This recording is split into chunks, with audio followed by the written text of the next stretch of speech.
between Baltimore and DC, and I'm wondering how you plan to work with other local jurisdictions. I'll start with no. Yes, regionalism is what I believe you're talking about, and one of the things that is severely lacking in the region is adequate transportation throughout the region. And I would be looking for ways to improve transportation throughout this region. In particular, in Columbia, I would like to shorten the wait times for buses in the Columbia area, especially those buses that run to Howard Community College and to our schools. Thank you.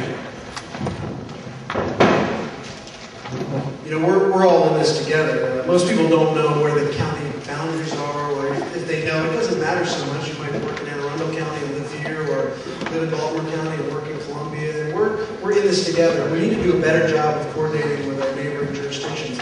So often, when you talk about smart growth, land use policy is strictly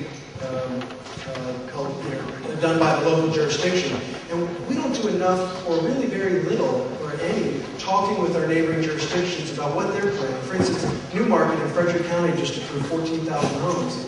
We need to at least know about that, because those are people that are going to sit on Route 70 and Route 32 and come through Howard County as they go somewhere else. I was just with Jim Smith, the Baltimore County executive, and we were just talking about that. Too often the local politicians just want to take credit for things that are in their jurisdictions, but it matters if we improve transportation in Baltimore County, because it affects us all. The county, Howard County, just entered in with Anne Arundel County for a new mass transit facility that we're going to share on the campus of Fort Meade that'll save us both money, so we're starting to do that. Thank you. Mr. Walker.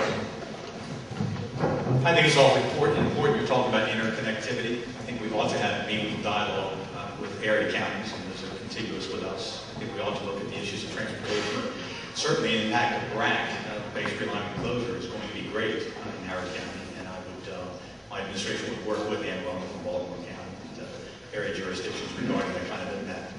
But I think we do need to look at mass transit. I'd love to see in the years to come Washington, D.C. Metro come up. I'd love to see us through Baltimore as well. But I just think there are things we can do in the meantime. Mr. Dunbar had mentioned lowering the wait times. I very much favor that. But doing that alone, as I understand, is another $5 million rather to do that alone. So it takes money, but it also takes collaboration, working with communities. My administration would indeed work favorably with each of our communities contiguous to Howard County. Thank you. Mr. Ullman mentioned the mass transit joint facility. I think that's a great example of a first step in regionalism and trying to share resources. I supported that as well. I think transportation holds the biggest promise for a regional approach. Like Mr. Wallace, I do support starting the process of looking at true mass transportation at some point in Howard County, whether it's in downtown Columbia or Laurel or some other area that does provide the connecting point between the Washington system and the Baltimore system.